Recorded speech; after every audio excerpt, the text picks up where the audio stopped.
pemirsa, Anda masih bersama kami dalam Kominfo Newsroom. Pemirsa, 9 hari menjelang Hari Raya Idul Fitri, umumnya 3 hingga 4 hari sebelum Lebaran, stasiun kereta api ini sudah mulai dipadati oleh para pemudik yang akan pulang kampung.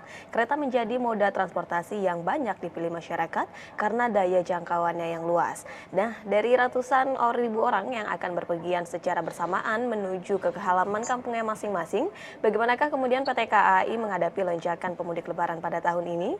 Kita akan membahasnya hari ini bersama dengan Ibu Eva Hairunisa selaku Kepala Humas PT KAI Daob 1 Jakarta. Assalamualaikum, selamat sore Bu Eva. Ya, Waalaikumsalam, selamat sore. Baik, Bu Eva, terkait dengan lonjakan penumpang ataupun pemudik yang akan pergi pulang kampung pada Lebaran tahun 2023 ini, bagaimana implementasi yang dilakukan oleh PT KAI dengan menghadapi lonjakan yang akan terjadi? Mengingat memang PPKM di tahun ini sudah ditiadakan. Seperti apa, Bu Eva?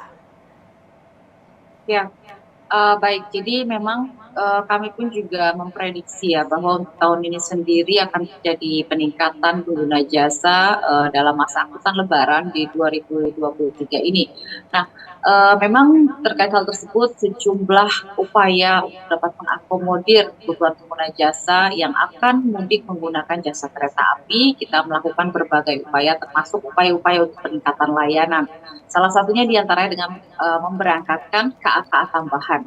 Jadi kalau secara total untuk area Daob 1 Jakarta itu keberangkatan dari stasiun Gambir ataupun juga stasiun Pasar Senen itu terdapat 303 perjalanan KA tambahan selama 12 April sampai dengan tanggal 3 Mei atau sekitar 22 hari ya, H-10 sampai dengan H+10.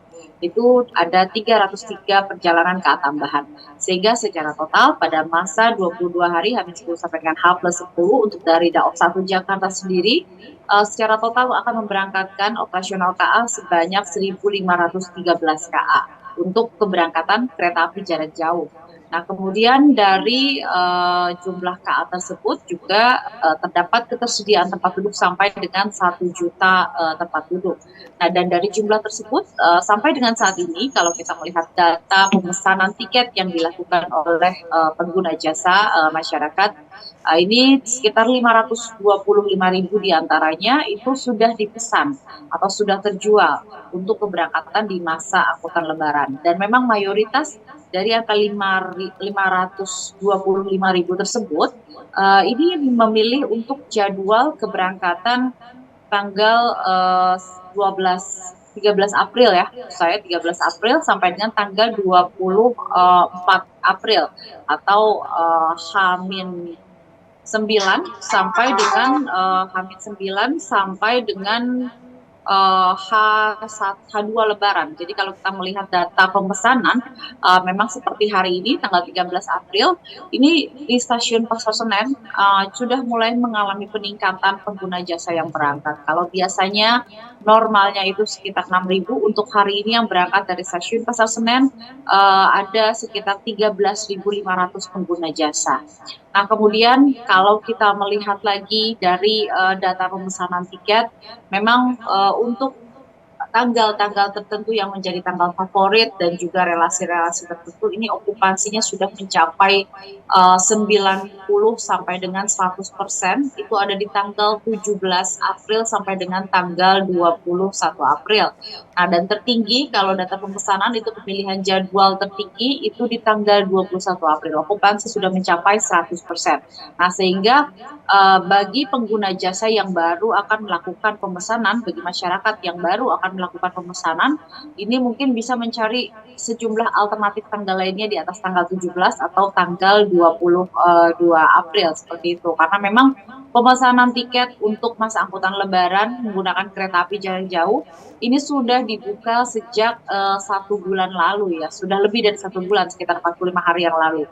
Nah, karena memang ketentuannya untuk tiket kereta api jarak jauh pada masa angkutan Lebaran sudah bisa dipesan 45 hari sebelum jadwal keberangkatan. Nah, baru yang akan lakukan pemesanan, kemungkinan kalau memilih tanggal favorit sekitar tanggal 17 sampai dengan tanggal 22, ini bisa jadi sudah habis atau sudah tidak tersedia. Nah, silakan melakukan pengecekan di aplikasi KAI Akses untuk ketersediaan tempat duduk dan alternatif tanggal lainnya, mungkin bisa mencari di tanggal 14 sampai dengan tanggal 16 seperti itu. Atau bisa juga menggunakan fitur connecting train ya. Jadi di KAI Akses itu ada fitur connecting train, nanti di sana akan diarahkan pengguna jasa misalnya melakukan pemesanan untuk tujuan Jogja karena habis menggunakan fitur connecting train, nanti akan diarahkan dari Jakarta mungkin akan menuju stasiun lain dulu untuk transit, kemudian berganti kereta lain untuk menuju Yogyakarta. Seperti itu. Nanti tarifnya include jadi satu semuanya. Nah, kemudian juga kami menyampaikan kembali ya kepada seluruh masyarakat yang akan berangkat di masa angkutan Lebaran ini agar memperhatikan kembali aturan-aturan yang berlaku yang menjadi persyaratan ataupun ketentuan. Dan ini akan dilakukan di pemeriksaan tiket ya, kelengkapan aturan tersebut. Jadi jangan sampai karena tiket di musim angkutan Lebaran ini cukup susah karena peminatnya sangat banyak, jangan sampai gagal berangkat karena terkendala tidak dapat memenuhi aturan. Nah, salah satunya itu aturan vaksin. Jadi sampai dengan saat ini kami masih mengacu pada surat edaran dari Kementerian Perhubungan dan Satgas COVID serta Kementerian Kesehatan yang dimana mengatur untuk pengguna jasa kereta api jarak jauh yang akan berangkat usia 18 tahun ke atas ini sudah wajib divaksin ketiga atau booster.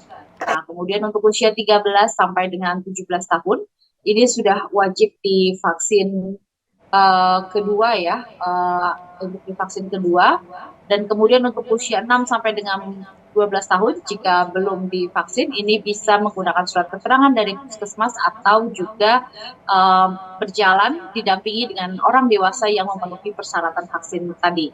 Nah, untuk usia wajib vaksin seperti usia 13 sampai 17 tahun yang wajib vaksin kedua, kemudian di atas 18 tahun yang wajib booster, jika tidak dapat divaksin karena alasan kesehatan, ini tetap bisa menggunakan jasa kereta api.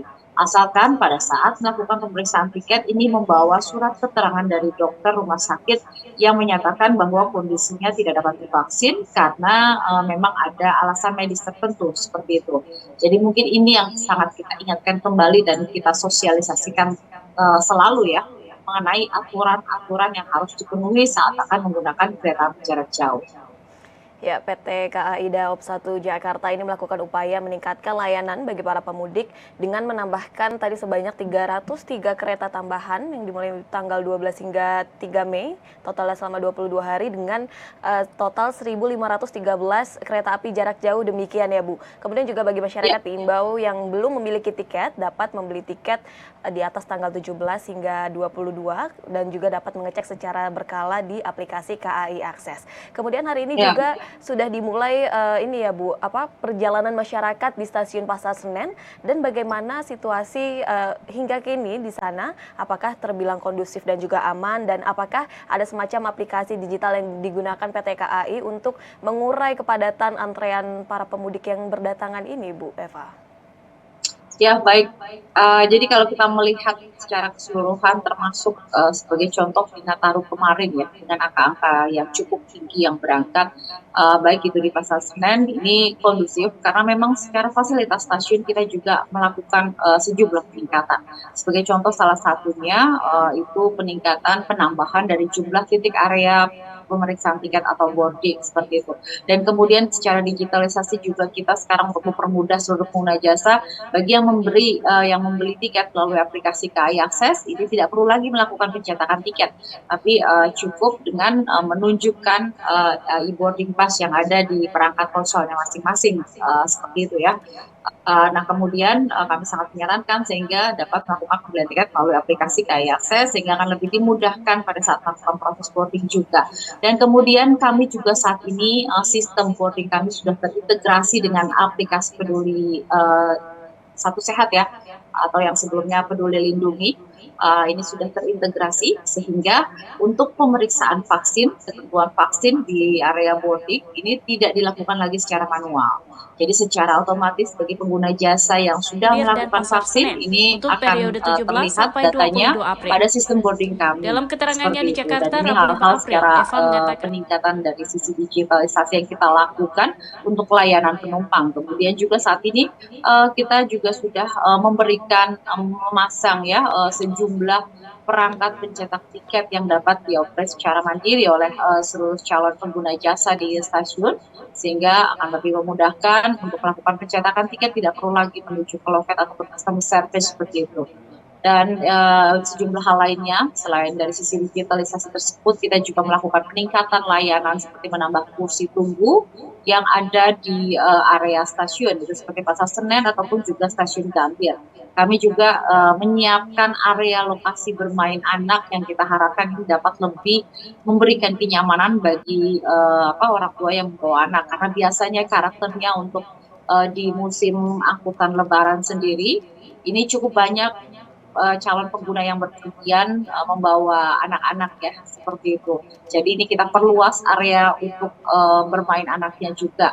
Dan kemudian kita juga akan menambah petugas layanan berupa customer service mobile yang akan membantu pengguna jasa yang mungkin membutuhkan informasi ataupun belum mengetahui cara penggunaan dari mesin cetak tiket. Ini nanti akan dibantu oleh customer service mobile. Dan kemudian juga customer service mobile ini atau CSM juga akan mengatur flow penumpang sedemikian rupa agar tidak terjadi penumpukan di titik-titik tertentu yang dapat menghambat flow ataupun arus penumpang baik itu yang akan melakukan boarding ataupun yang berada di area zona 3 para penunggu ataupun pengantar seperti itu. Baik, selain fasilitas yang sudah disediakan oleh PT KAI Daob 1 Jakarta ini, masyarakat juga diharapkan dapat menyiapkan berupa aplikasi begitu ya Bu, untuk melakukan boarding secara online, kemudian juga untuk menyiapkan bukti protokol kesehatan sudah vaksin begitu ya, dan juga tadi sudah banyak sekali dilengkapi fasilitas untuk anak-anak dan juga ada penambahan petugas yang mobile untuk membantu para pemudik untuk baik boarding pass maupun untuk membutuhkan bantuan yang lainnya. Jika kita menilik kepada 2019 silam Bu, mungkin ini tidak kita harapkan hal seperti ini, namun seperti apa kiranya mitigasi yang akan dilakukan oleh PT KAI pada jalur kereta api jika terjadi kereta api anjlok pada tahun 2019 lalu Bu? Dan seperti apa hal yang disiagakan PT KAI untuk para penumpang ini Bu? Ya, baik.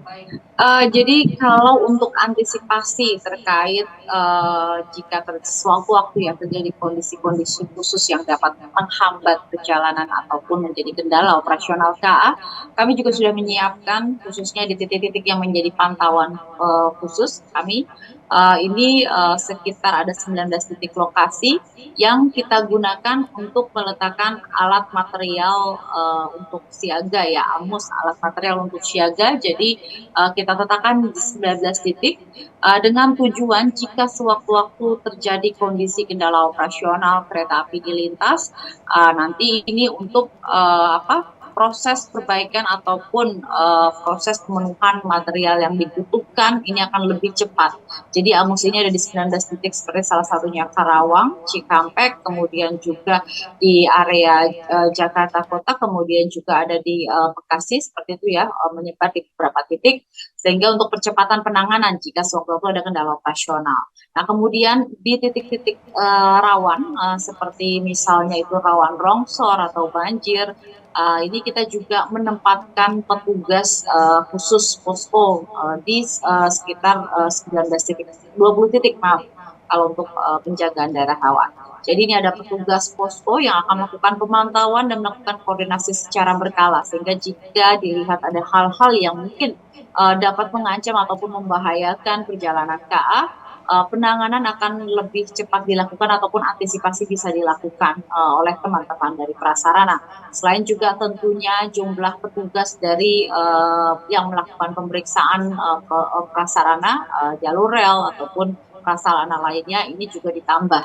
Dan kemudian di beberapa titik rawan seperti yang kita ketahui dengan bertambahnya jumlah perjalanan KA, secara otomatis resiko terjadinya kecelakaan di perlintasan sebidang ini akan lebih tinggi Karena mengingat sampai dengan saat ini masih sangat banyak pengendara yang melintasi perlintasan sebidang ini sangat abai dengan keselamatan, sehingga masih banyak kejadian pada saat rambu itu sudah berbunyi, namun masih banyak kendaraan yang tetap berupaya menerobos.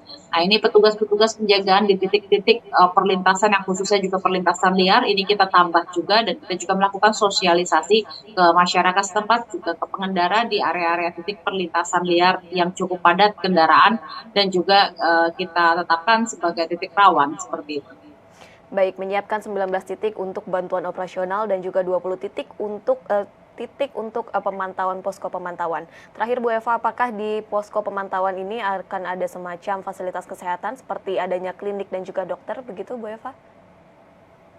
Ya, jadi kalau untuk pemantauan daerah rawan ini sifatnya lebih ke arah penjagaan ataupun memantau dari sisi kondisi prasarana ya.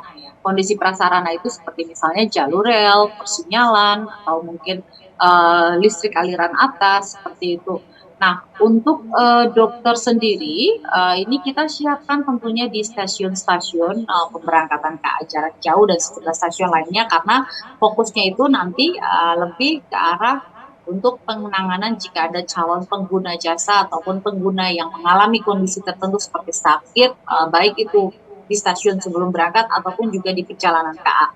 Jadi untuk di perjalanan KA jika ada kedapatan yang sakit, maka ini akan dikoordinasikan untuk diturunkan di stasiun terdekat. Selain sebelumnya mungkin akan diberikan obat-obatan yang umum di dalam KA oleh kondektur seperti itu. Baik, beragam fasilitas disiapkan oleh PT KAI Daob 1 Jakarta untuk memastikan bahwa mudik tahun 2023 ini dapat berjalan dengan aman, nyaman, dan juga berkesan begitu ya Bu Eva. Terima kasih Ya, sekali baik. lagi telah bergabung bersama kami dalam Kominfo Newsroom. Salam sehat selalu Bu Eva, terima kasih. Terima kasih, salam sehat. Dan pemirsa, perbincangan tadi sekaligus menutup perjumpaan kita dalam Kominfo Newsroom pada hari ini. Dapatkan informasi berita pilihan setiap harinya melalui kanal GPR TV ataupun melalui media sosial gprtv.id. Dukung terus migrasi TV digital, bersih gambarnya, jernih suaranya, dan canggih teknologinya. Saya Bilki Sabila pamit dari hadapan Anda, selamat sore dan sampai jumpa.